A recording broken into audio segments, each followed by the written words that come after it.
Première répétition hier, mardi 23 juin, l'élément est rattaché 279 de Châteaudun pour les aéronefs des trois armées avant le traditionnel défilé aérien du 14 juillet au-dessus des Champs-Élysées.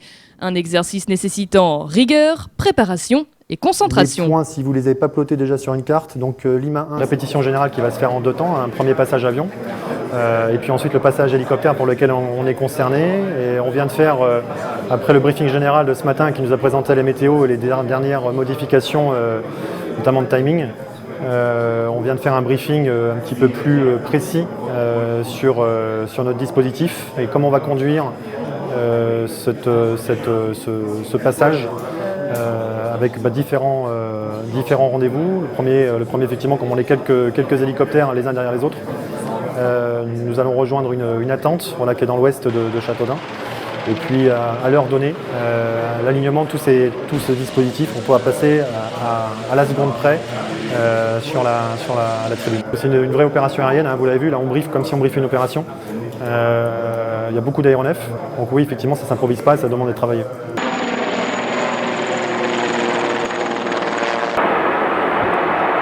Au total, 83 aéronefs exécuteront le jour J ce ballet aérien orchestré à la seconde et au mètre près. Plaisir des yeux comme des oreilles qui aura demandé plusieurs mois de préparation.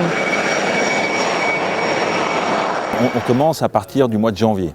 À partir du mois de janvier, à partir de l'établissement de la maquette. Et après, on met à peu près 4 à 5 mois à préparer parce que c'est très précis. C'est-à-dire que pour chaque organisme de contrôle, il faut déterminer une fréquence, des caps, des hauteurs, s'assurer. Et puis après, on prévoit plusieurs dispositifs.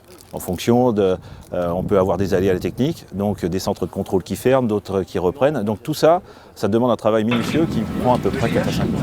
Et les derniers qui ferment la marche. En fin de compte, c'est une musique. Tout est écrit. La partition est écrite du début jusqu'à la fin. Et en fin de compte, après, en fonction des instruments, si on peut reprendre les mêmes images, en fonction des instruments, on joue une partition différente. Mais tout est calé. C'est-à-dire que sur une opération aérienne comme celle-ci, un défilé aérien, ça reste très assimilable à une opération aérienne, tout doit être prévu. Pour prévoir on ne peut pas réagir en tactique ou s'adapter. Il faut que ça soit un maximum planifié et après, la petite marge qu'on doit s'adapter, on est capable de le faire. Et c'est sous l'œil attentif du général Zimmermann, en charge de la direction du défilé aérien cette année, que les aéronefs ont effectué le survol de la piste de Châteaudun, très similaire à la configuration des Champs-Élysées. Une répétition qui, dans son ensemble, s'est montrée très satisfaisante. En close, on a le close, moi j'ai RAF, c'est moi. J'ai plus 6 secondes. Il est passé à 25, il passe à 30. Ça s'est très bien déroulé parce que ça a démontré que certaines choses étaient parfaitement maîtrisées et ça a permis de mettre en évidence certains autres aspects qu'il faut parfaire, notamment ce que j'évoquais, la tenue à l'intérieur de la patrouille. Pour certains, c'était parfait.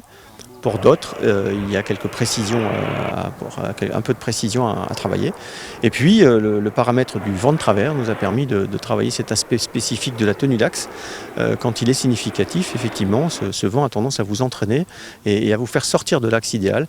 Et si sur les Champs-Élysées, vous n'êtes pas parfaitement axé sur les Champs-Élysées, le public ne vous voit pas parce que vous êtes masqué par les bâtiments tout autour. Préparé dans les mêmes conditions qu'une mission aérienne sur un théâtre de guerre, le défilé aérien du 14 juillet n'a rien d'une simple balade dans les airs pour les équipages. Ça sera bien évidemment plaisant, mais on prendra du plaisir une fois que ça sera passé quand même. Il y a quand même beaucoup de pression, encore une fois il faut que ça soit une réussite. Donc on attend ça avec impatience, mais le vrai plaisir, il faut bien reconnaître qu'on ne décompressera que lorsque ça sera fini. Cette année, la fête nationale mettra à l'honneur l'Ordre national de la Libération pour son 70e anniversaire. Reste une répétition le 9 juillet aux aéronefs des trois armées pour ajuster définitivement leur passage au-dessus des Champs-Élysées le 14.